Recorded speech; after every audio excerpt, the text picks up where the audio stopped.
Hi from the West Coast. I really wish I could be with everybody. It feels like the big chill. We've lost a member of our family, a close member of our family. Wood. In all the years, and I was there 14 years, and of course we maintained a friendship, albeit distant over the years.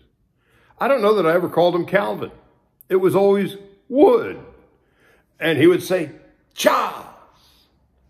When I first got to ESPN in 1988, and most of you probably remember how hideous I was, and Lord knows I was, there was Wood in my ear. And as anybody who has ever sat behind the camera, or actually in front of the camera, with Wood in your ear, and there was, God forbid, a pronunciation of a player that we did not know, and either did he, inevitably, in your ear was, who?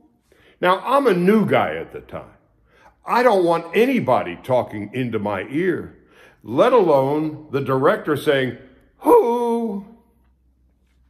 I came to realize he did that to everybody and for everybody, and after a time, I, like everybody else, got used to it, and it was part of the drill.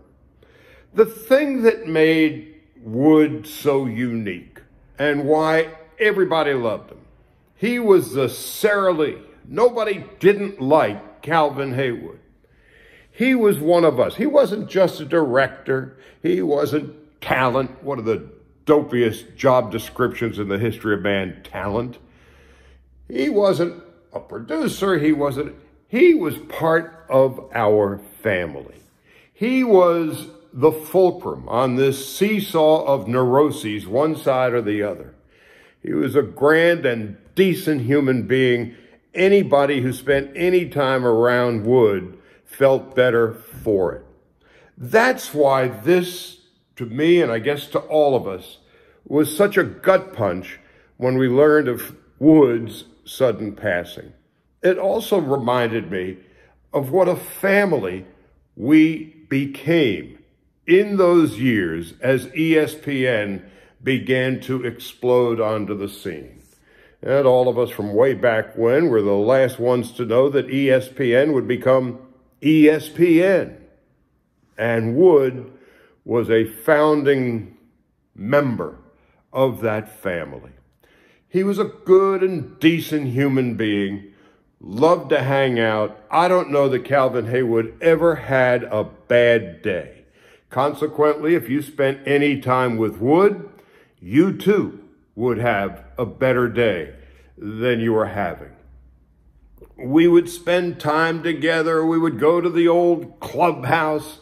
We would go to Whaler games, Wood and me and Boomer and the late Tom Mees. And there we were fans. And there we would have beers. And there we would just have fun. And so the loss of Wood is a lot more than the passing of someone who that we all worked with and loved. He really was a member of the family. And that's why I think the enormity of Wood's death was such a gut punch to all of us. And so enough of the sadness, the fact that we have lost a good friend and family member. We're mourning the loss of Wood, but let's also celebrate the life of Calvin Haywood, and I leave you with this.